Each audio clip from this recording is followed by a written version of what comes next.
Shalom. Lambaikan tangan buat Tuhan kita Yesus Kristus. Yes, saat kita datang dengan hati yang tulus, maka kita menandakan bahwa kita siap menerima firman Tuhan. Apapun bentuk firman Tuhan, pasti kita terima dengan ucapan syukur dan itu akan membuat kita semakin dewasa. Amin. Kita akan terlebih dahulu berdoa. Segala puji syukur hanya bagimu Tuhan Yesus. Kami bersyukur untuk cinta kasih-Mu yang sungguh luar biasa buat kami. Kami mau menyatakan kebesaran-Mu. Kami mau menyatakan ucapan syukur kami. Terima kasih kami karena Engkau sudah memberikan kehidupan yang luar biasa buat kami. Pembelajaran demi pembelajaran yang Kau berikan buat kami. Terima kasih Tuhan Yesus. Dan kami mau menyukakan hati-Mu saat ini. Dan biarlah nama-Mu saja yang ditinggikan dan diagungkan. Dan sucikan kuduskan layakan kami. Sehingga kami layak masuk di hadirat-Mu. Di dalam nama Tuhan Yesus kami telah berdoa dan mengucap syukur. Haleluya. Amin. Alam semesta punya cara untuk meninggikan nama Tuhan. Maka kita anak-anak Tuhan selayaknya meninggikan nama Tuhan Yesus Kristus. Mari agungkan Dia, Dia layak dan ditinggikan di atas segalanya. Amin. Dan biarlah langit dan bumi memuji nama-Nya. Dan kita anak-anaknya menyembah Dia di dalam roh dan kebenaran. Amin. Langit dan bumi pujilah Tuhan, sebab Dia ciptakan semuanya.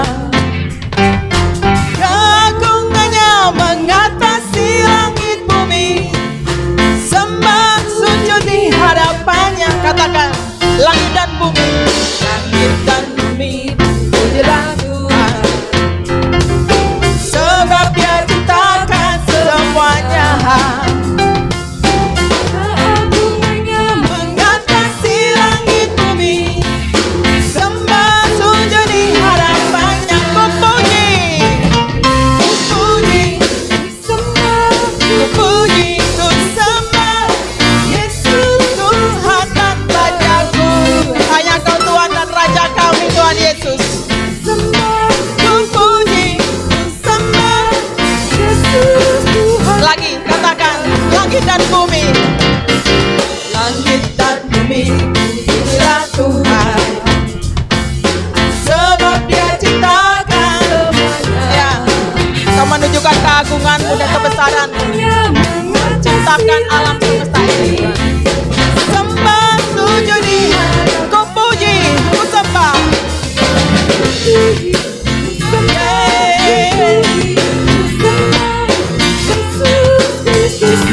Kau penemukan kami, ku puji, ku sembah, ku puji, ku sembah Yesus Tuhan dan Rajaku. Haleluya,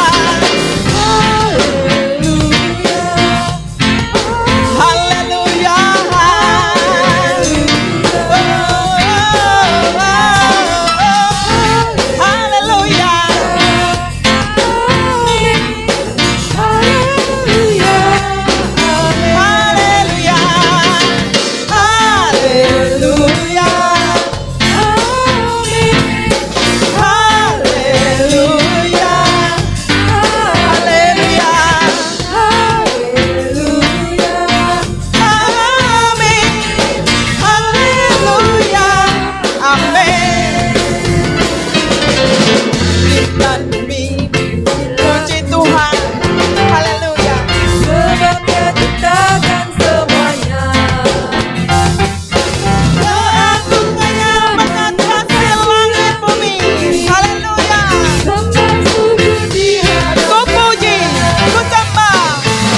dalam Tuhan Yesus itu adalah kebenaran. Yang kebenaran itu yang membawa kita semakin mengenal Yesus Kristus dan Dia nyatakan kebesaran. Haleluya. Kami mau buktikan iman kami kepada Tuhan Yesus itu adalah kebenaran kepada dunia ini, Tuhan Yesus. Haleluya.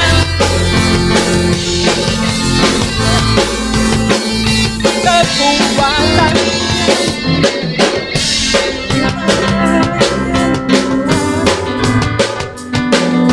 semakin serupa bersamamu. Yes, haleluya. Ku pasti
Engkau sungguh ajaib dan mulia Tuhan.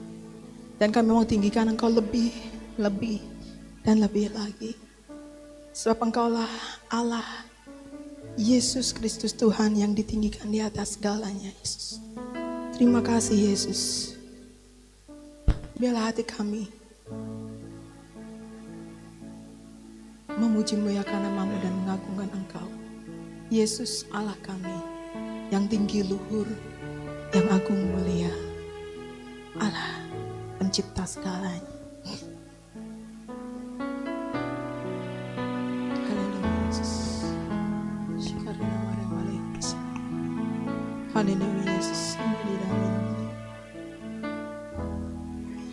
Yesus Tuhan dan Allah kami, Engkaulah yang menerima pujian, hormat dan kuasa, sebab Kau telah ciptakan segalanya.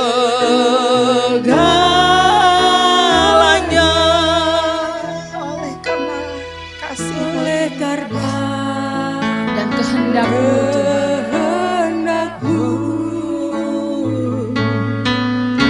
semuanya itu telah ada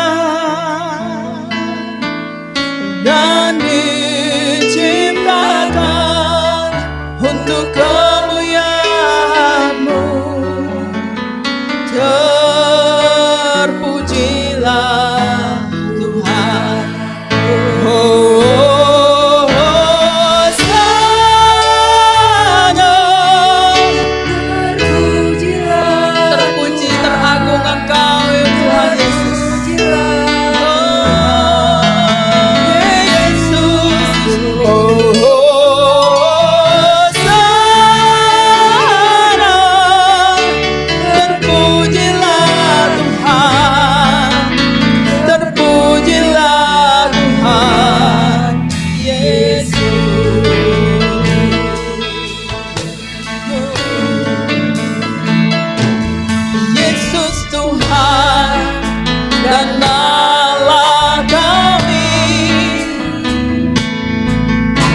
Engkaulah yang menerima pujian, hormat dan kuasa, sebab Kau telah ciptakan segalanya.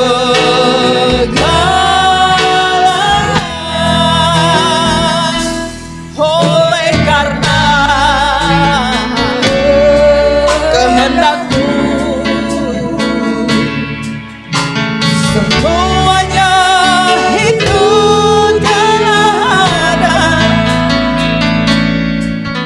yang diciptakan untuk kemuliaan-Mu. Terpujilah.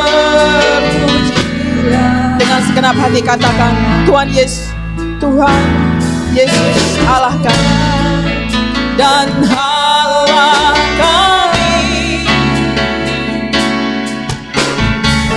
Hanya Engkau Tuhan Yesus, Tuhan dan Allah kami. Yes, haleluya. Hormat dan kuasa, sebab Kau telah ciptakan segalanya.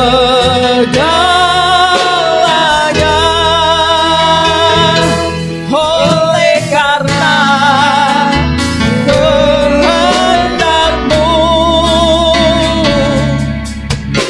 semuanya itu telah ada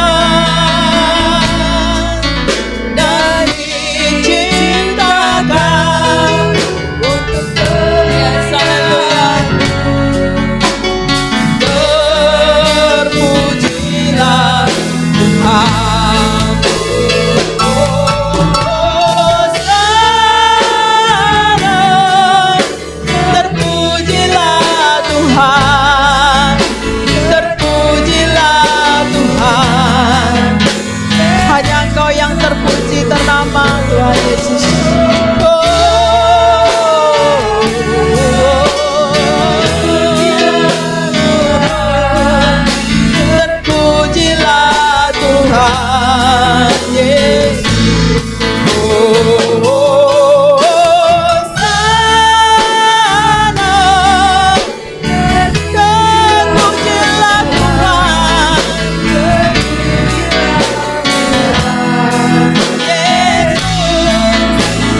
Terpujilah Tuhan, terpujilah Tuhan.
Oh Tuhan Yesus, kudus, kudus ku yang Kau, Tuhan Allah yang ajaib, Tuhan Allah yang mulia.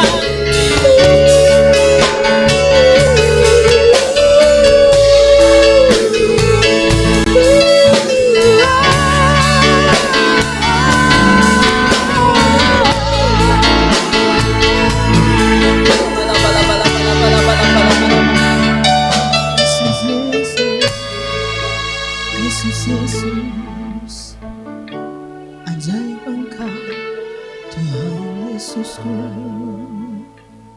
Kasih-Mu, kuasa-Mu membuat kami terpesona. Sungguh indah Engkau, oh Tuhan Yesusku. Sebesar badai hidup kami Tuhan, yang membuat kami takut, yang membuat kami khawatir, kasih-Mu itu selalu ada buat kami. Pelangi kasih-Mu itu selalu Kau munculkan buat kami. Itu yang membuat kami tenang Tuhan. Itu yang membuat kami kagum akan Engkau Tuhan Yesus. Sungguh kami mau Engkau yang bertahta dalam kehidupan kami. Dan hanya Engkaulah yang kami kagumi, yang kami hormati di atas segalanya Tuhan Yesus. Yesus, Yesus, inilah hidup kami Tuhan. Biar ini menjadi persembahan yang hidup, yang berkenan di hadapan-Mu. Terima kasih Yesus. Terima kasih Yesus.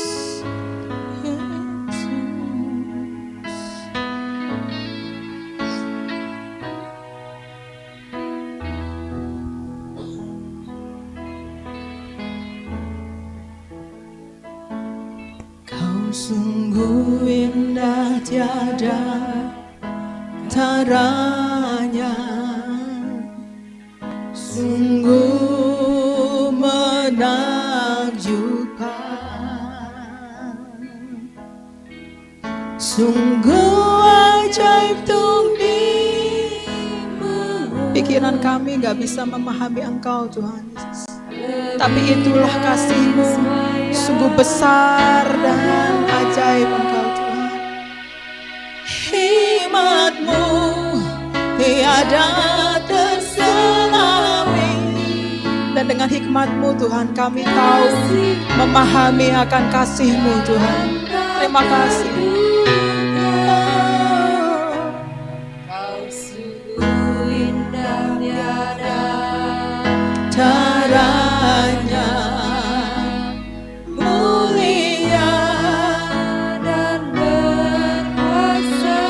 dengan segenap hati katakan, Kau sungguh indah tiada taranya.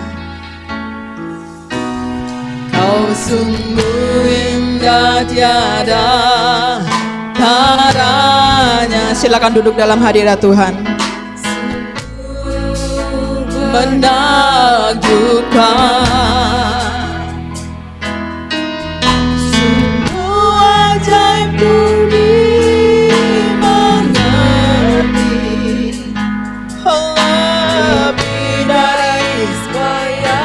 semua yang ada. Sungguh hikmat-Mu jangan selami, kasih-Mu dalam tak terduga. Kau sungguh indah tiada taranya,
penuhi nama Tuhan, oh, bagi nama Tuhan kemuliaan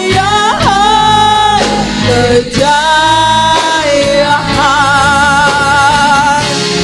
Namamu berkuasa, diam dalam hadiratmu.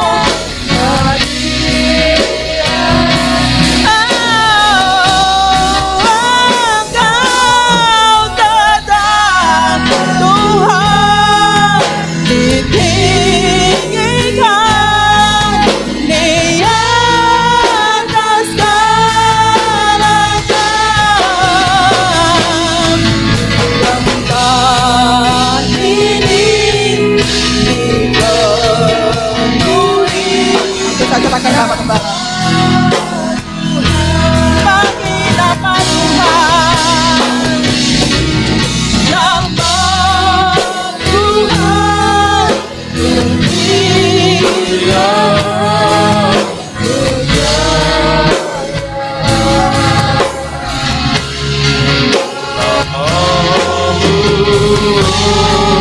Kuasa yang dalam hadirat Kau datang Tuhan, tinggikan di atas segalanya. Tempat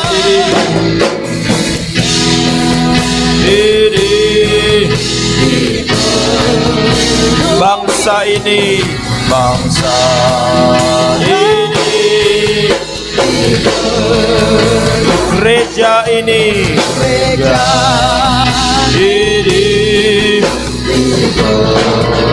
dipenuhi nama Tuhan.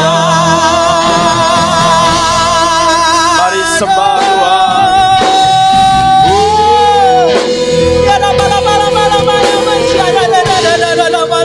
Mari angkat hati, angkat suaramu, sembah Tuhan.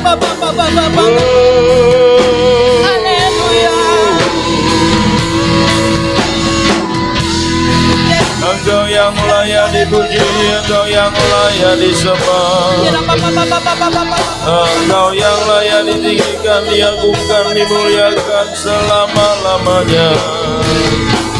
Haleluya, haleluya, haleluya, haleluya, haleluya. Kami memujimu, kami menyembahmu, kami meninggikanmu Tuhan. Kau yang layak terima segala hormat, pujian, pengagungan, keperkasaan dan kejayaan sampai selama-lamanya. Haleluya. Ya lama lama lama ya lama lama ya lama lama lama lama ya lama lama shidara lamu lama lama ya lama lama. Haleluya, haleluya, haleluya, haleluya, haleluya. Kau yang layak terima pujian, Kau yang layak terima hormat. Haleluya.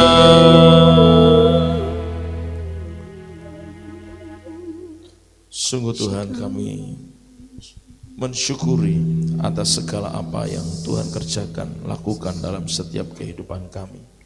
Sungguh Kau Allah yang luar biasa buat kami. Kau Allah yang menakjubkan segala rancangan-Mu, segala jalan-jalan-Mu, dan segala kehendak-Mu Tuhan. Sungguh Kau ajaib bagi kami ya Tuhan.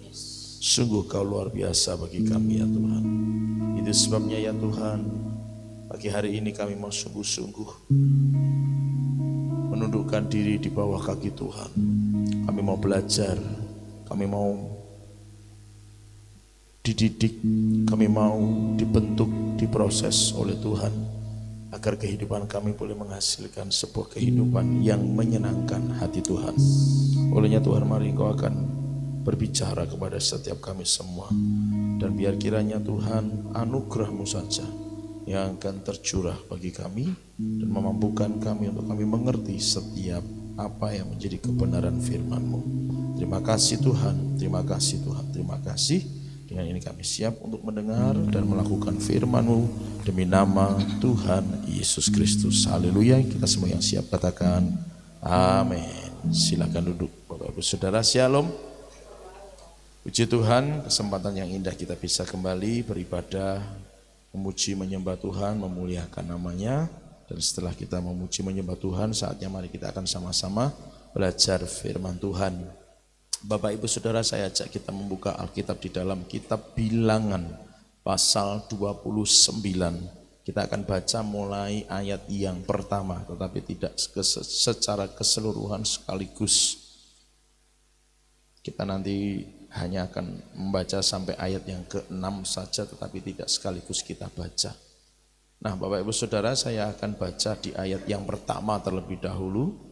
Bilangan pasal 29 ayat yang ke-1. Pada bulan yang ke-7, pada tanggal 1 bulan itu, haruslah kamu mengadakan pertemuan yang kudus.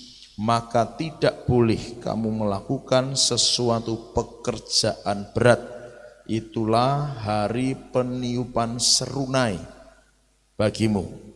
Nah, Bapak Ibu Saudara, kalau melihat di judul perikop di Alkitab biasa ya, itu di pasal 28 ayat yang ke-16, LAI memberikan judul tentang kisah ini atau perikop ini, korban pada hari-hari raya. Jadi ayat 1 pasal 29 itu konteksnya Tuhan sedang berbicara kepada orang Israel mengenai hari-hari raya orang Israel yang harus diperingati, dilakukan. Nanti kita akan membaca ayat berikutnya apa saja yang mereka lakukan di hari raya ini, gitu ya. Nah, tidak bermaksud untuk supaya kita menjadi kelihatan seperti Israel beneran, tetapi ada hal yang baik yang bisa kita pelajari di hari raya ini. Hari raya peniupan serunai itu kira-kira tanggal 1 bulan 7 dalam kalender Yahudi. Itu akan jatuh pada tanggal 26 September besok, gitu ya.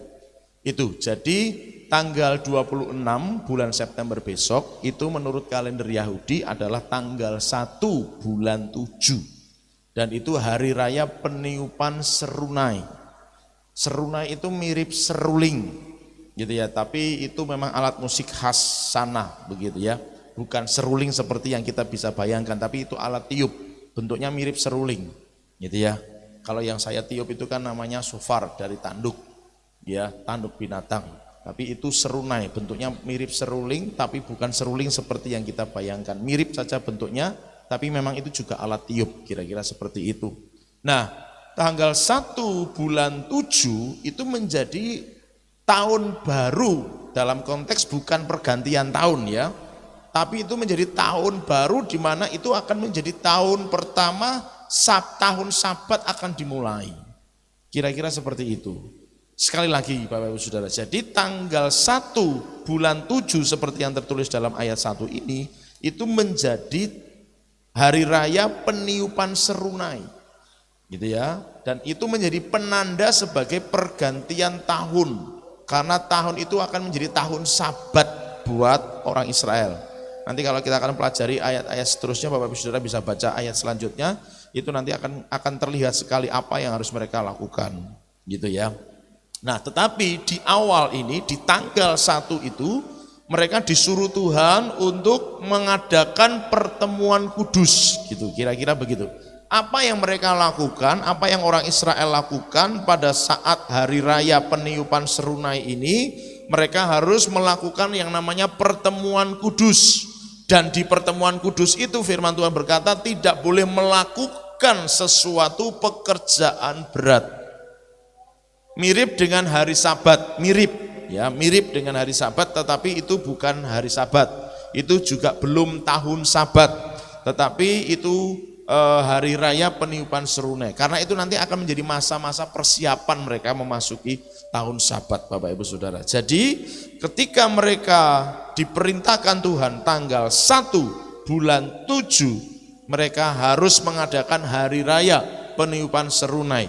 Dan itu menjadi sebuah pertemuan kudus. Nah, dalam konteks ibadah orang Israel, hari-hari raya semacam ini menjadi sangat penting, Bapak Ibu Saudara. Dan ini nanti akan menjadi menjadi tahun yang baru. Maksudnya mereka akan memasuki sebuah masa yang baru, gitu ya. Dalam konteks mereka tahun baru itu bukan seperti kita, Januari tanggal 1 tahun yang baru, maksudnya tahun baru itu 2002 berubah jadi 2003, buat kita tahun baru, gitu ya. Buat orang Israel tahun baru itu bukan bulan 1 tanggal 1, bukan begitu. Gantinya tahunnya ganti, bukan. Jadi nanti bulan September ini mereka akan berganti tahun, Bapak Ibu Saudara. Dalam konteks orang Israel ya, kalendernya seperti itu. Jadi tahun baru mereka itu tidak seperti kita, maksudnya seperti umum, gitu ya. Tidak, justru mereka nanti di bulan September ini mereka akan berganti tahun. Padahal kalau dalam konteks dalam kalender Yahudi itu bulan ke-7 dalam kalender Yahudi. Jadi tahun barunya beda. Cara ya itu memang sudah ketetapan Tuhan. Kita nggak bisa bagaimana. Tapi maksud saya cuma begini. Pada saat mereka memasuki sebuah tahun yang baru, sebuah kehidupan yang baru, sebuah masa yang baru. Jadi pergantiannya tahun mereka itu tidak berarti bahwa oh ya ini tahun baru, tambah lagi tahunnya, tambah lagi usianya. Tidak yang semacam itu. Mereka mengistilahkan sebuah tahun yang baru itu memasuki sebuah, kalau saya boleh sebut atau pakai kata, era yang baru, masa yang baru, musim yang baru, itu yang mereka akan lakukan. Makanya ditandai dengan sebuah hari raya. Nah, awal tahunnya di tanggal 1, maksud saya di tanggal 1 bulan 7 itu adalah hari raya peniupan serunai, di mana mereka harus melakukan pertemuan kudus, gitu ya. Nah, dari sini kalau saya boleh alegoriskan bahwa pertemuan kudus itu mereka kerjakan, mereka lakukan pada saat mereka mau berganti tahun. Mereka harus membasuh diri, memasuki masa yang baru, musim yang baru, gitu ya. Mereka mulai disuruh Tuhan untuk mulai menyucikan diri. Dan itu ternyata menjadi sangat penting, Bapak Ibu Saudara. Karena pada akhirnya perjalanan bangsa Israel tidak akan pernah lepas dari yang namanya kekudusan. Katakan sama-sama, kekudusan. Tanpa itu mereka tidak akan dapat berkatnya. Blessing tahun baru itu mereka nggak akan terima kalau mereka tidak menguduskan diri. Nah, bagi orang-orang Yahudi hari ini yang masih berpegang kuat dengan hukum Taurat, mereka melakukannya. Nah, mari kita akan lihat lanjut bacanya pada ayat yang kedua, Bapak Ibu Saudara. Pada waktu itu, pada hari raya peniupan serunai itu, pada tanggal 1 bulan 7 tadi, haruslah kamu mengolah sebagai korban bakaran menjadi bau yang menyenangkan bagi Tuhan. Apa itu? Seekor lembu jantan muda, seekor domba jantan, 7 ekor domba berumur setahun yang tidak bercela. Sampai di situ dulu. Perhatikan kalimat awal, korban bakaran. Pada waktu itu haruslah kamu mengolah sebagai korban bakaran. Nanti di ayat berikutnya ada korban-korban yang lain, bukan korban bakaran. Nah, Bapak Ibu Saudara, saya waktu baca ini, kemudian saya merenung, korban bakaran tidak bermaksud merohanikan ayat ini, karena memang maknanya jelas tidak ke sana. Tetapi saya merenungkan bahwa ketika mereka memasuki pergantian tahun, mereka melakukan namanya pertemuan kudus. Dan apa yang mereka lakukan? Mereka harus mempersiapkan korban bakaran. Korban bakaran adalah binatang yang dipotong, disembelih, tidak bernyawa, lalu ditaruh di atas mezbah korban bakaran dibakar sampai habis.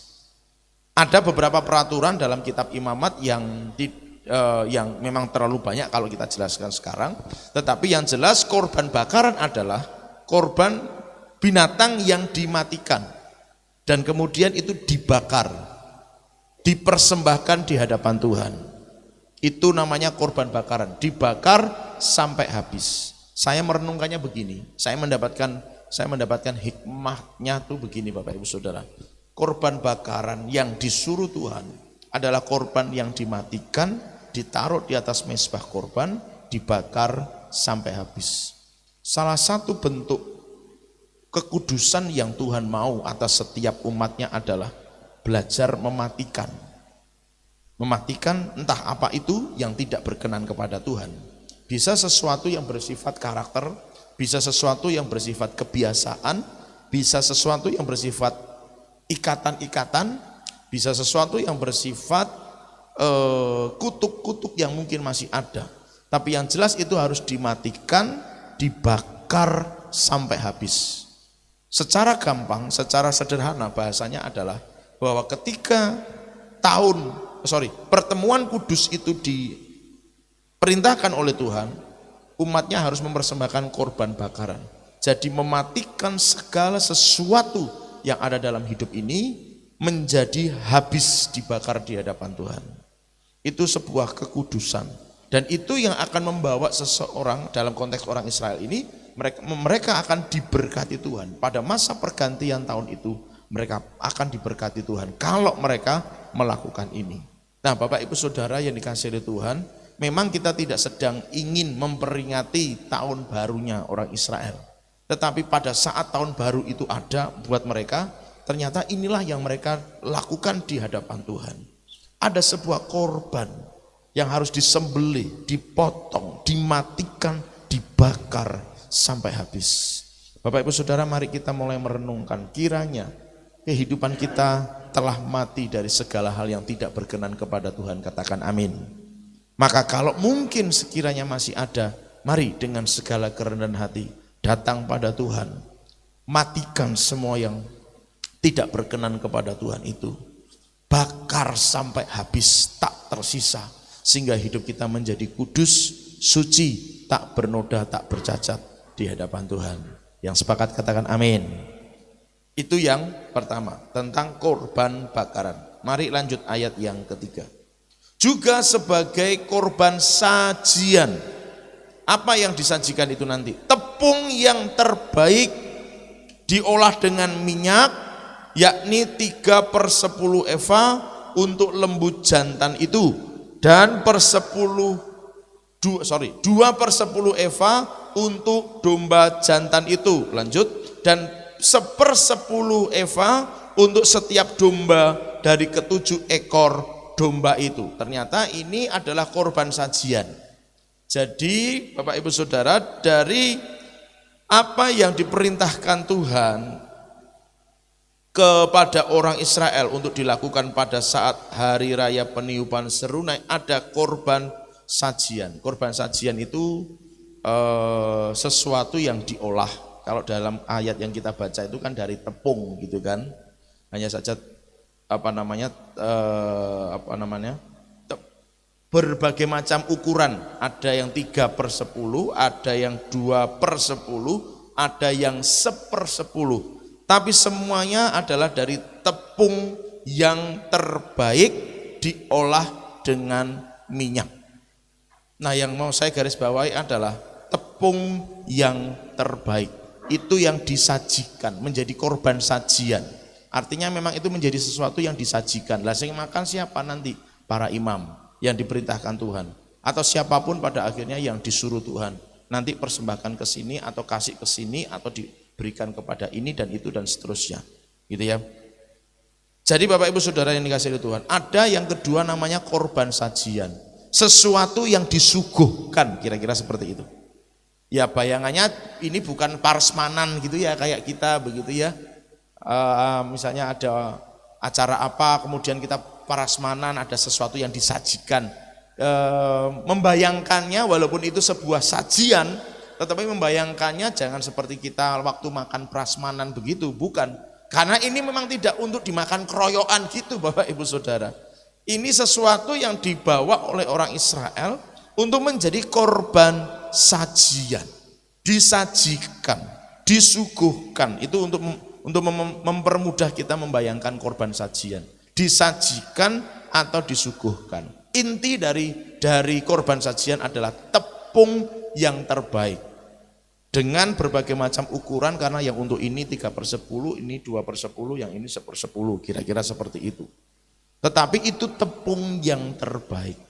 Nah, kemudian saya mendapatkan hikmatnya begini Bapak Ibu Saudara. Pada saat pertemuan kudus itu dilaksanakan, pertemuan kudus itu dikerjakan, mereka harus mempersembahkan yang terbaik, menyajikan yang terbaik.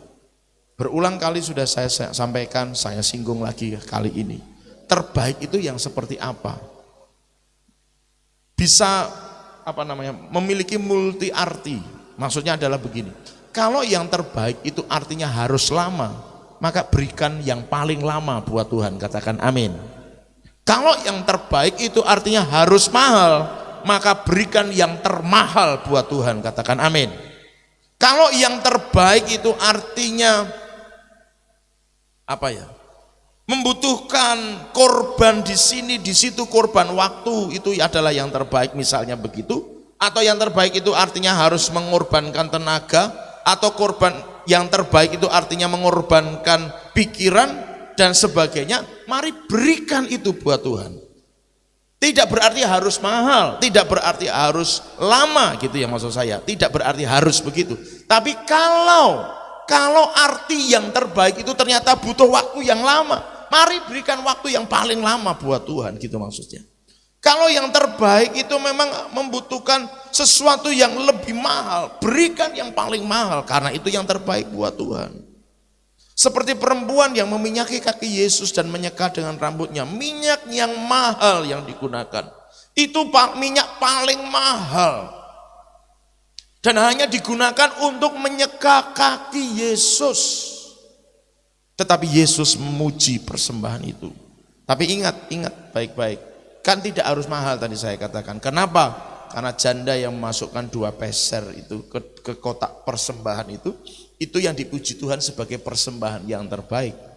Padahal kalau secara nominal itu jauh lebih sedikit daripada orang kaya yang memasukkan persembahan ke kotak persembahan. Tapi Tuhan justru memuji. Kenapa? Sikap hati. Tapi maksud saya adalah, apa sekarang konteksnya yang terbaik yang diminta Tuhan dari hidup kita? Apa itu konteks yang terbaik? Dalam konteks janda yang memasukkan 2 peser, konteksnya adalah itu persembahan dari seluruh kehidupannya. Karena 2 peser pada waktu itu adalah penghasilan sehari yang bisa diperoleh oleh seseorang. Kalau hari ini tukang itu harganya 120, gitu kan kira-kira, maka dia persembahkan 120 upah sehari ketika orang bekerja, itu yang diberikan. Tetapi bukan soal jumlah, soal sikap hati. Kalau yang terbaik itu menuntut sebuah sikap hati untuk dipersembahkan kepada Tuhan. Yuk bersihkan hati ini, yuk berikan hati ini yang terbaik buat Tuhan, katakan amin. Jadi kalau hati ini mungkin masih ada kerikil-kerikil dan itu membuat tidak terbaik buat Tuhan, buang kerikilnya. Kalau hati ini ada sampah-sampah yang membuat menjadi tidak terbaik di hadapan Tuhan, buang sampahnya. Kalau hati ini masih banyak hal-hal yang mengotori, yang membuat tidak terbaik buat Tuhan, buang kotorannya, supaya hati ini bisa dipersembahkan kepada Tuhan, menjadi persembahan yang terbaik. Kasih tahu kanan kiri, kasih yang terbaik buat Tuhan. Amin. Amin. Beri yang terbaik, intinya itu. Jadi kalau menurut Tuhan ternyata waktu kita belum yang terbaik karena kita belum sering datang sama Tuhan, misalnya begitu, ya ayo tambahi. Gitu loh Bapak Ibu Saudara, ayo tambahi. Supaya itu jadi yang terbaik di hadapan Tuhan. Kalau ternyata ini kurang mahal di hadapan Tuhan, Tuhan minta yang paling mahal, kasih yang paling mahal, keluarkan seluruh isi tabungan. buat Tuhan gitu kan. Ibaratnya seperti itu. Ya tergantung nanti Tuhan bicaranya, mintanya yang kayak apa buat dari hidup kita ini. Minta hartanya, minta tenaganya, minta hatinya, minta hidupnya. Misalnya kayak Samuel, hidup itu, yang saya maksud hidup adalah misalnya kayak Samuel. Bahwa Samuel pada akhirnya dipersembahkan untuk jadi hamba Tuhan. Full time, full heart, sepenuh waktu, sepenuh hidup untuk Tuhan. Wes ora kerja ning donya hanya untuk Tuhan, melayani Tuhan. Mungkin saja kalau ternyata itu yang terbaik yang Tuhan minta dari setiap kita barangkali atau di antara kita barangkali, ya berikan itu buat Tuhan. Ya sudah, tak tinggalkan semuanya, sekarang aku berketetapan untuk melayani Tuhan secara full time.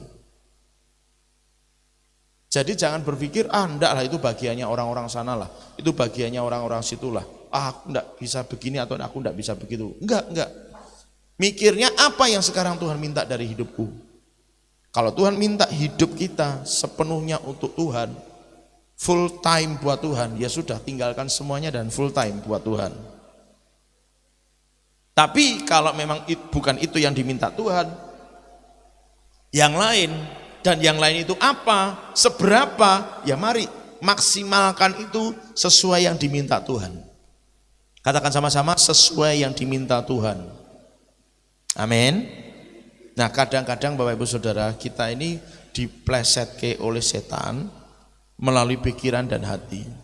Maksudnya gimana? Ketika mungkin kita ada semacam ketergerakan hati atau sesuatu yang kayak bicara di hati, kamu harus begini, kamu harus begitu. Lah iblis memainkan pikiran dan hati, kamu mau begitu, wong kamu saja masih begini. Akhirnya kayak terpikir, oh iya ya, kalau aku mau begitu ternyata aku masih begini. Mungkin bukan aku deh, atau mungkin bukan sekarang deh. Kita akhirnya jadi kemudian memutuskan untuk ya tunggu dulu, nanti dulu. Kadang-kadang bisa seperti itu. Nah ini yang bahaya di sini. Karena ketika kita menunda memberi yang terbaik buat Tuhan, maka itu artinya kita mencemari hidup kita. Karena ini konteksnya dalam pertemuan kudus harus mempersembahkan korban sajian. Beri yang terbaik. Waktu Tuhan minta yang terbaik, kita menunda untuk memberi yang terbaik. Itu artinya kita sedang mencemari hidup kita. Loh kok bisa? Ya, karena kita sedang tidak dalam ketaatan pada firman. Tidak taat itu artinya kita dosakan. Maka itu bisa mencemari hidup kita. Apapun yang Tuhan mungkin taruh di hati, sesederhana apapun atau sekecil apapun atau bahkan sebesar apapun, kalau itu muncul ketergerakan di hati untuk sesuatu yang kita lakukan buat Tuhan, ayo lakukan segera buat Tuhan. Yang siap katakan amin. Lakukan sesuatu buat Tuhan. Lakukan sesuatu buat Tuhan. Lanjut Bapak Ibu Saudara. Ayat yang ke-6. Tadi ada korban bakaran. Ayat yang ketiga dan sampai 5 itu korban sajian.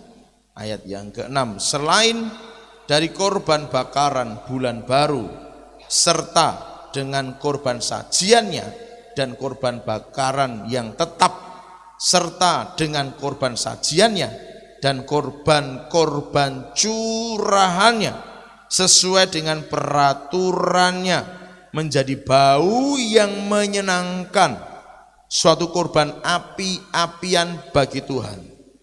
Nah, Bapak Ibu Saudara, di situ tertulis maksud saya, ada korban curahan sebenarnya dan korban api-apian. Ini dua korban yang lain, tapi tidak dijelaskan dalam konteks ayat ini. Korban curahan itu adalah sesuatu yang bisa dicurahkan. Dalam bahasa Jawa itu iso dicurke gitu loh. Nah, secara detail saya tidak hafal, tetapi setidaknya itu sesuatu minyak-minyakan yang berbau harum, bukan parfum memang, tetapi minyak-minyakan yang berbau harum. Itu sebagai korban curahan.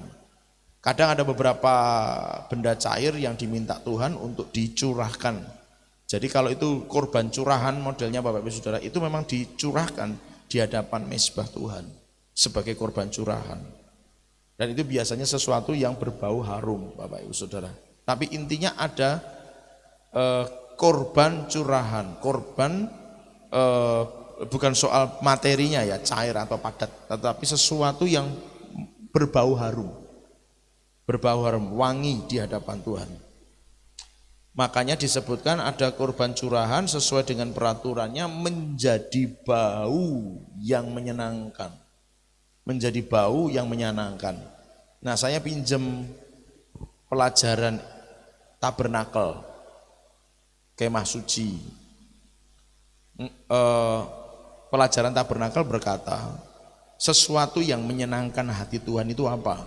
Pujian dan penyembahan. Itu yang berbau harum di hadapan Tuhan. Pujian dan penyembahan. Menurut saya itu ada benarnya. Karena kalau kita bicara soal materi yang berbau harum, materi ini bukanlah sesuatu yang betul-betul dihasilkan dari kehidupan kita. Misalnya seseorang bisa mempersembahkan tadi misalnya lembu jantan, gitu kan, yang tak bernoda tak bercacat. Tetapi dalam konteks kita mengerti bahwa lembu itu bukan milik kita. Maksud saya kita bukanlah orang yang menghasilkan lembu, kita bukanlah manusia yang bisa menghasilkan lembu. Kita punya lembu dari peternak, tapi benih ternak lembunya kan dari beli. Beli itu berarti pakai duit. Duit itu bisa kita cetak sendiri? Tidak bisa. Atau setidaknya kalau kita pun bisa cetak uang sendiri, apakah itu artinya dari kita, milik kita? Juga bukan. Semua materi yang kita bisa punya hari ini itu adalah anugerah dari Tuhan. Katakan amin. Itu berkat Tuhan. Katakan sama-sama, berkat Tuhan. Amin. Bukan sesuatu yang bisa kita hasilkan sendiri. Sehingga kalau itu menjadi sesuatu yang berbau harum di hadapan Tuhan, sepertinya tidak bisa. Kenapa? Karena itu bukanlah milik kita. Itu semua anugerah Tuhan. Itu semua berkat Tuhan. Pelayanan kita, apakah itu sesuatu yang bisa berbau harum di hadapan Tuhan? Pelayanan itu butuh kuasa, butuh urapan. Bahkan sesuatu yang bisa kita lakukan dalam sebuah pelayanan itu juga tidak dihasilkan dari diri kita sendiri. Tuhan menyediakan pelayanan itu buat kita, untuk kita lakukan dan kerjakan. Berarti itu kan bukan milik kita, bukan dari kita, bukan yang dihasilkan dari kita. Atau kita bisa menyembuhkan orang sakit, kita bisa membangkitkan orang mati. Kalau kata Paulus, saya pinjem, kita bisa berbahasa malaikat sekalipun. Tetapi itu juga bukan dari kita kan, gitu loh. Itu bukan sesuatu yang dihasilkan dari kita murni, tidak, itu anugerah, itu kepercayaan yang Tuhan berikan kepada kita. Maka Bapak Ibu Saudara, dalam kesempatan ini saya berpesan, lakukan semua pelayanan yang kita dipercayakan kepada kita itu dengan sungguh-sungguh, dengan segenap hati. Kasih tahu kanan kiri, katakan, lakukan dengan sungguh-sungguh. Waktune doa mangkato doa, waktune latihan mangkato latihan, waktune persiapan berangkat untuk persiapan. Lakukan dengan sungguh-sungguh. Kalau semuanya mengikuti namanya kesibukan, semuanya itu punya kesibukan. Tapi faktanya yang lain bisa mengatur, bisa hadir. Maka mari semua kita mengatur waktunya dengan baik, supaya bisa hadir. Katakan amin. Karena kalau itu menjadi yang terbaik yang bisa kita persembahkan kepada Tuhan, mengapa tidak? Ya kan Bapak Ibu Saudara? Kalau itu menjadi yang terbaik, terbaik itu kan berarti di atasnya lebih baik. Ada baik, lebih baik, terbaik. Ada orang bisa doa setengah jam. Ada orang doanya cuma mungkin 15 menit. Mana yang lebih baik? Mana yang lebih baik? Ini bicara memang ini bicara sikap hati. Oh, ada orang setengah jam tapi doanya enggak dengan segenap hati, tidak dengan hati yang mengasihi Tuhan.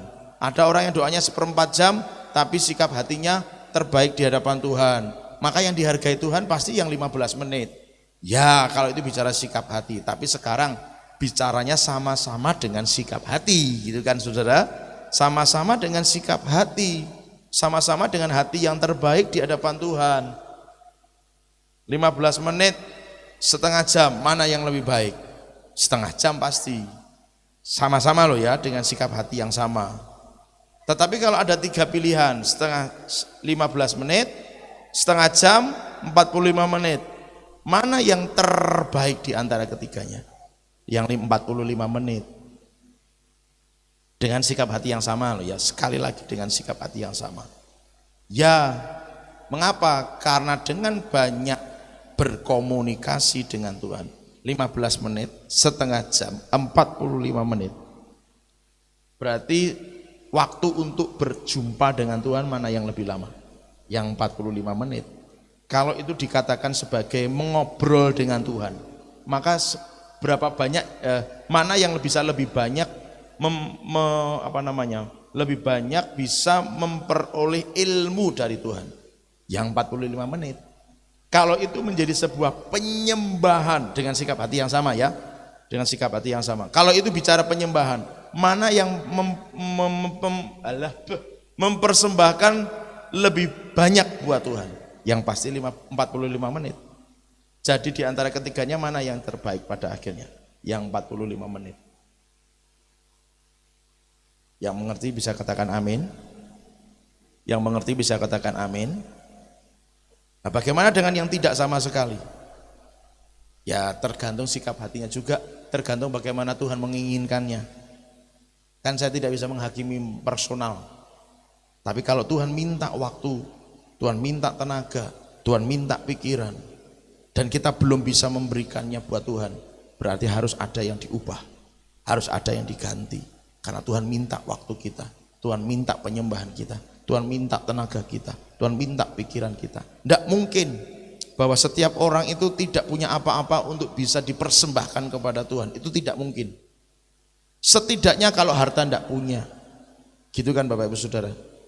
Kalau pikiran nggak mampu berpikir, kalau bicara pun gagap, misalnya, apakah orang itu artinya nggak bisa melakukan sesuatu pun buat Tuhan? Tidak.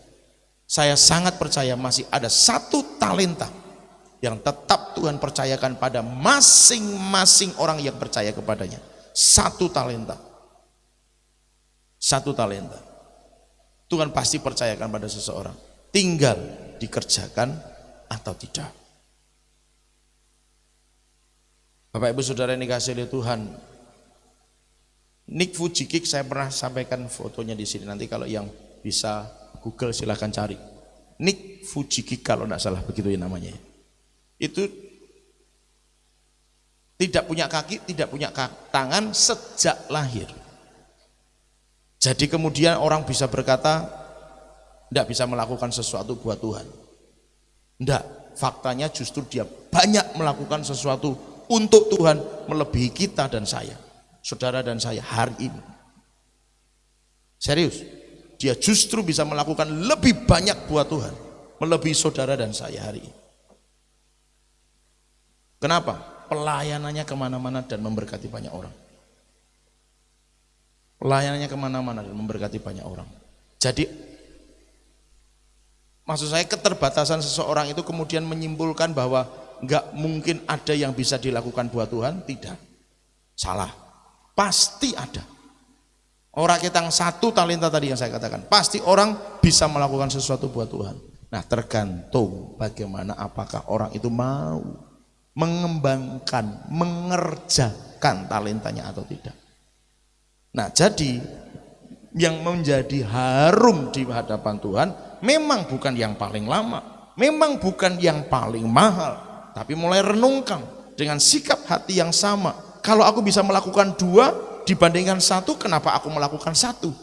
Yang mengerti katakan amin.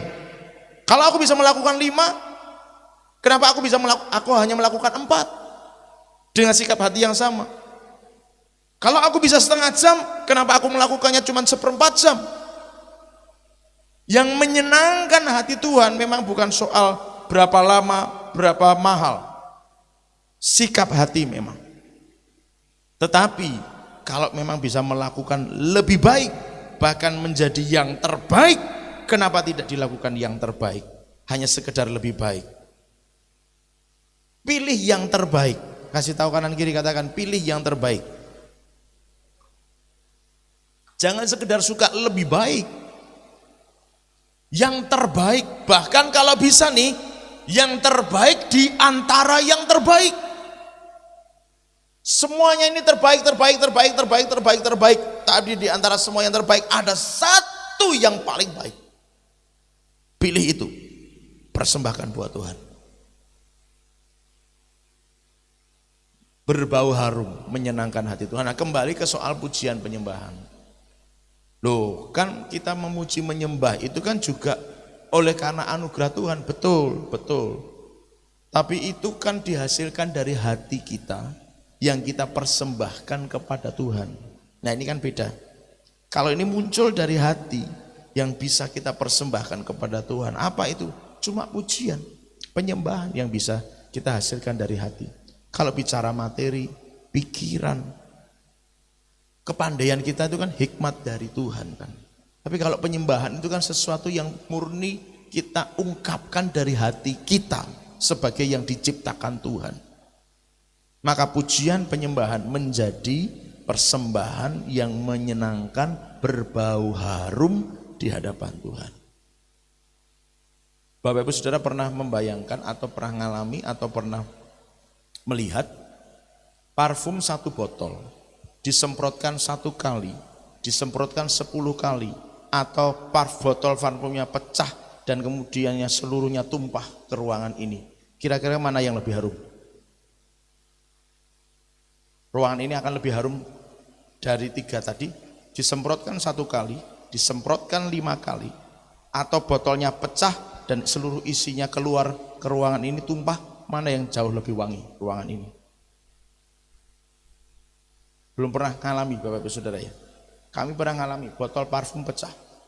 Itu wanginya lebih menyengat daripada yang sekedar disemprotkan 10 kali. Lebih menyengat ketika seluruh isi tumpah. Seluruh isi tumpah. Kalau dihitung ini jadi nominal. Yang terbanyak. Itu yang menyenangkan, yang berbau harum, kira-kira seperti itu. Tapi saya nggak ngomong soal banyak dan sedikit lagi. Tetap saya tidak ngomong soal itu. Tapi coba renungkanlah, begitu loh maksud saya. Coba renungkanlah. Sesuatu yang berbau harum, itu sesuatu yang maksimal gitu loh maksudnya Bapak Ibu Saudara. Jadi maafkan kalau mungkin kita selalu diingatkan soal ini.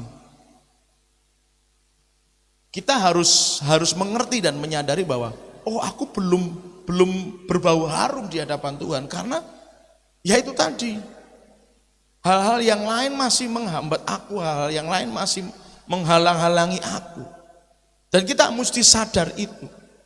Kalau tidak sadar, nggak pernah ada doa untuk itu. Tuhan, aku sadar bahwa aku belum maksimal di hadapan Tuhan, aku belum yang terbaik, hidupku belum berbau harum di hadapan Tuhan. Maka perlu ada doa peperangan yang dulu saya sudah pernah sampaikan. Kalau itu sesuatu yang menghalang-halangi kita lebih dekat, lebih maksimal, lebih yang terbaik buat Tuhan, menghalang-halangi kita untuk ke situ, itu artinya kita mulai harus doa peperangan di situ.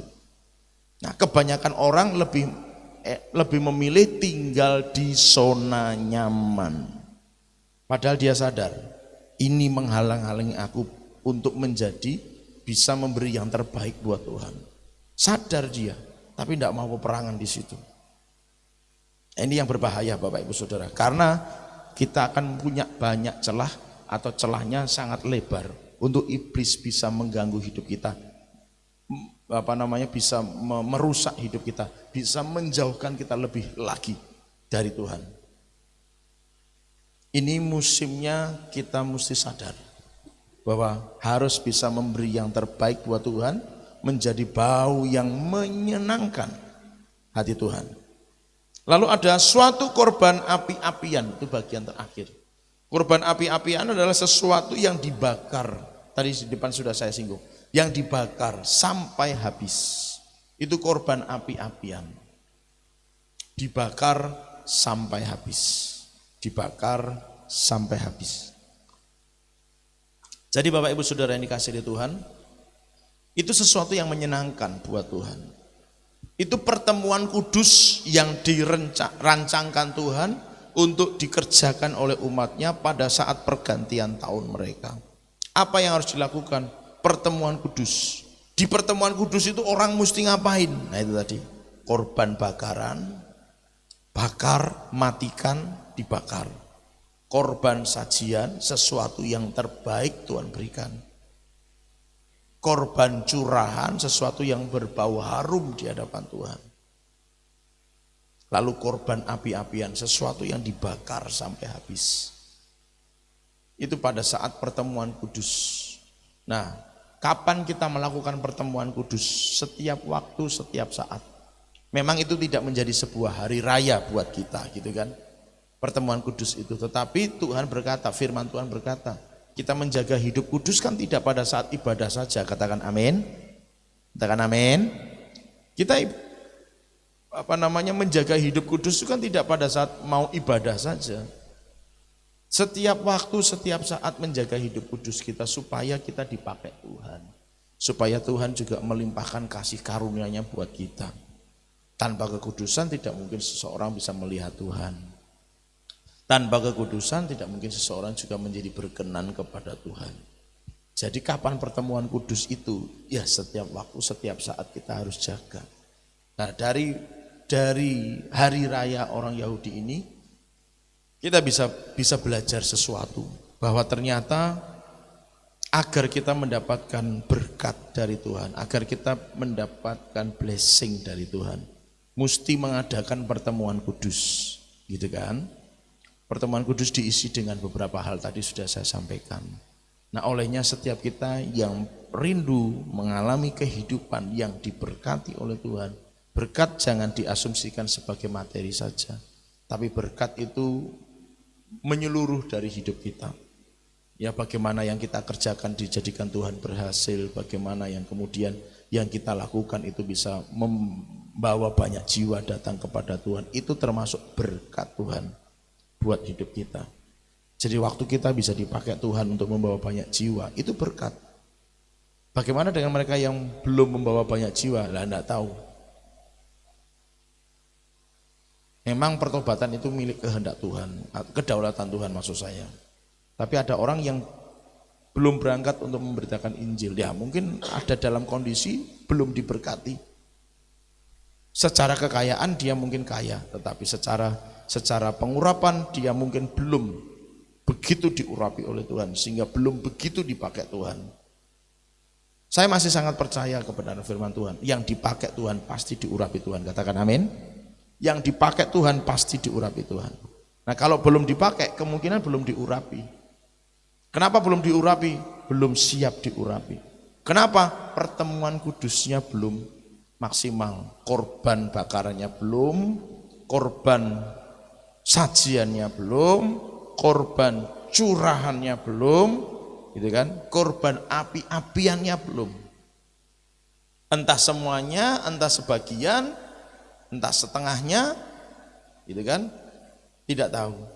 Tapi Bapak Ibu Saudara, milikilah sebuah kerinduan untuk dipakai Tuhan. Maka mari mulai belajar meluruskan, menselaraskan diri kita dengan firman dan kebenaran. Mari kita datang pada Tuhan.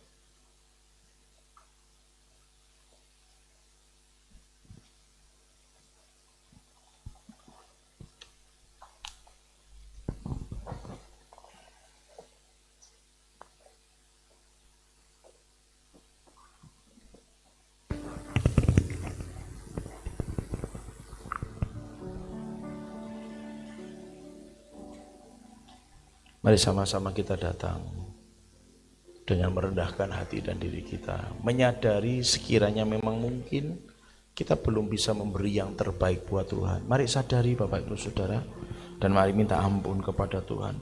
Mari sama-sama bertobat juga di hadapan Tuhan, supaya tidak hanya sekedar mendengar, tetapi menjadi pelaku firman. Karena dari apa yang sudah kita tangkap, kita mengerti, dan pada akhirnya kita lakukan dalam hidup kita. Oleh sebab itu Bapak Ibu Saudara, mari dengan merendahkan hati, sadari. Tetapi kalau kita mungkin merasa semuanya sudah aku lakukan, Puji Tuhan. Semua kedaginganku sudah mati menjadi korban bakaran. Aku telah memberikan yang terbaik buat Tuhan sebagai korban sajian. Hidupku berbau harum di hadapan Tuhan. Aku sudah banyak memuji dan menyembah Tuhan sebagai korban curahan. Dan semua kedaginganku mati. Hidupku sepenuhnya buat Tuhan sebagai korban api-apian, dibakar sampai habis. Kalau kita merasa semuanya sudah baik, sudah yang terbaik, puji Tuhan. Puji Tuhan. Mari tingkatkan lebih lagi. Mari tingkatkan lebih lagi. Karena untuk menjadi yang terbaik tidak akan pernah habis, Bapak Ibu Saudara. Untuk menjadi yang terbaik tidak akan pernah habis. Haleluya. Menyenangkanmu, senangkanmu, hanya itu kerinduanku. Menyenangkanmu, senangkanmu, hanya itu kerinduan. Mari katakan bersama, Tuhan, ku mau menyenangkanmu. Tuhan, ku mau menyenangkanmu. Tuhan, bentuklah hati ini jadi bejana untuk hormat-Mu, cemerlang bagai emas murni. Tuhan, ku serahkan hidupku, semua ku berikan padamu. Kuduskan hingga tulus selalu,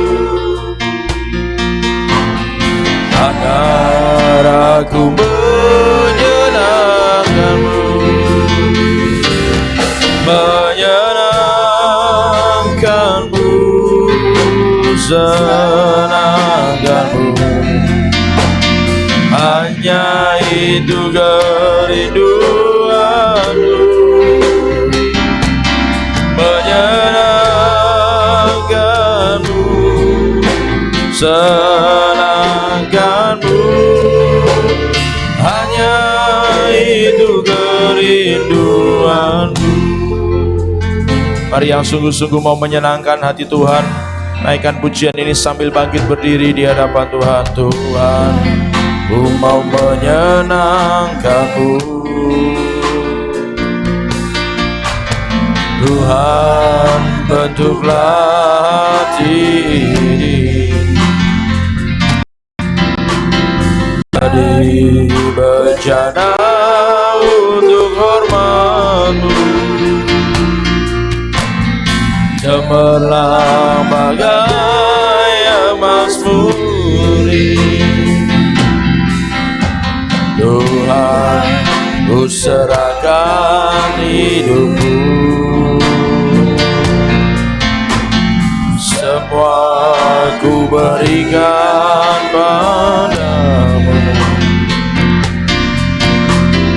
Kuduskan hingga tulus selalu, agar aku menyenangkanmu. Menyenangkanmu,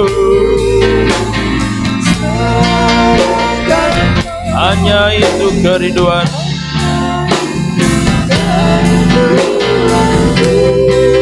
Menyenangkanmu,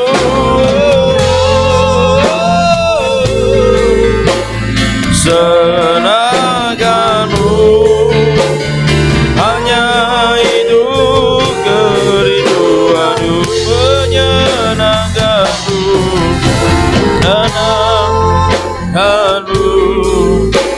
senangkanku. Hanya itu kerinduanku,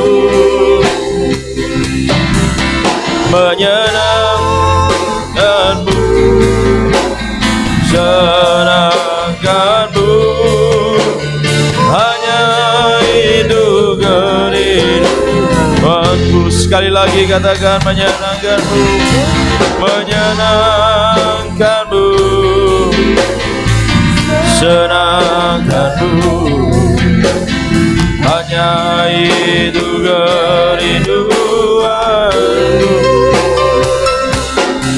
menyenangkanmu, senangkanmu. Hanya itu kerinduanku, hanya itu, hanya kerinduanku, hanya itu kerinduan, hanya itu kerinduanku.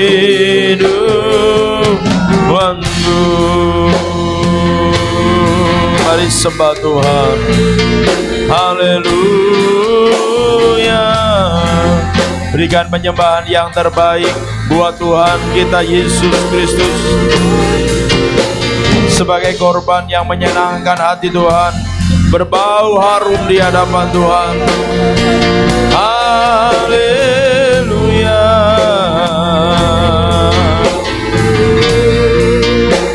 Haleluya.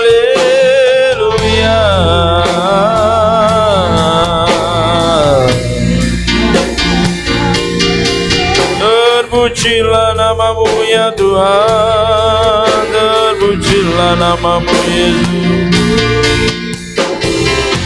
Haleluya, haleluya, haleluya.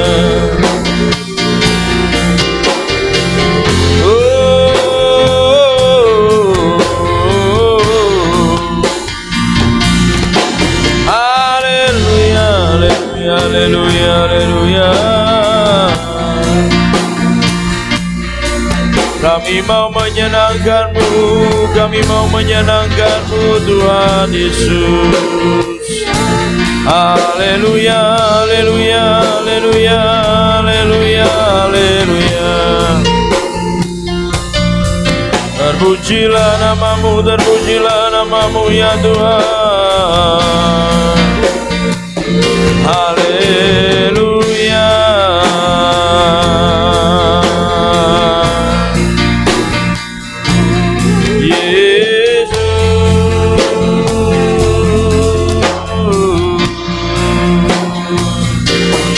Hidupku menggenapi firman-Mu,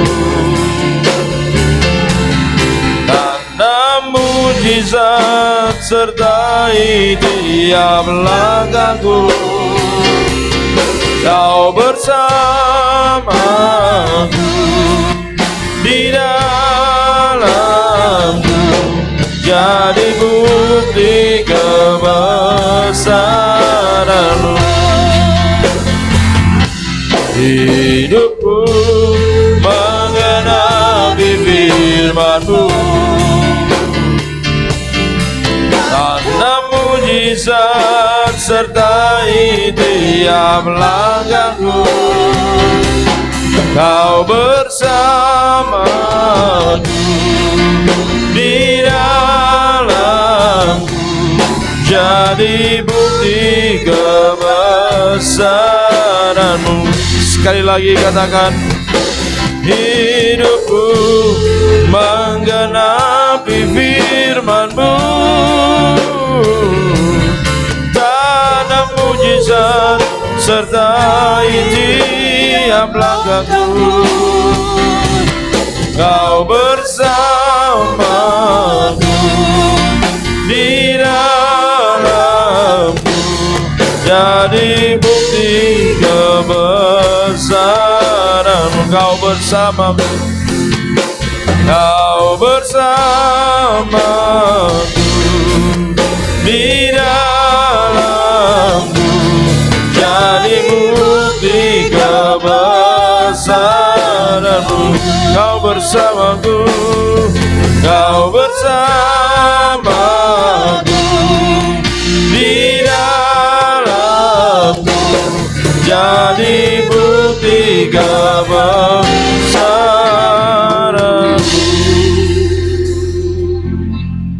Mari tengadahkan kedua tangan kita di hadapan Tuhan. Biarlah ini menjadi persembahan kami di hadapan-Mu Tuhan. Segenap hidup, keberadaan kami, roh, jiwa, tubuh kami, dan apapun yang ada dalam hidup kami, Tuhan, kami persembahkan di hadapan Tuhan. Dan kami mau belajar memberi yang terbaik buat Engkau. Segala persembahan-persembahan kami kiranya menjadi harum di hadapan Tuhan. Olehnya Tuhan, Engkau berbicara lebih dalam dan tajam kepada setiap kami. Sekiranya ada hal-hal yang Tuhan perlu singkapkan atas kami semua, mari Tuhan singkapkan itu bagi kami, supaya kami semakin mengerti bagaimana memberi yang terbaik bagi Engkau. Maka biarlah kiranya Tuhan, kami akan belajar, kami hidup sesuai dengan kehendak dan firman-Mu. Dan olehnya Tuhan, tolong kami, hidup kami semakin terjaga kekudusannya, terjaga kemurniannya, ketulusannya, dan kebenarannya. Dan kami akan selalu hidup dalam anugerah kemurahan Tuhan yang besar. Makasih Tuhan, makasih Tuhan. Teraikan setiap firman-Mu di setiap hati kami semua, supaya kami semakin hari kami semakin teguh di dalam Tuhan. Semakin hari kami semakin suci di hadapan Tuhan, semakin murni, semakin tulus dan benar di hadapan Tuhan. Terima kasih Tuhan, Tuhan berbicara terus kepada kami sampai kami mencapai kesempurnaan seperti yang Tuhan harapkan dan inginkan bagi kami semua. Makasih Tuhan, makasih Tuhan, makasih Tuhan. Kami mengucap syukur, kami juga menerima segala berkat, rahmat, kasih karunia Tuhan yang terbaik dari Tuhan tercurah bagi kami, dan kami menerimanya demi nama Yesus Kristus. Semuanya itu dimeteraikan dengan darah anak domba Allah atas kami semua. Terjadi, tergenapi, termeterai atas setiap hidup kami semua. Demi nama Tuhan Yesus Kristus, kami berdoa dan kami mengucap syukur. Haleluya, kita semua yang diberkati katakan amin.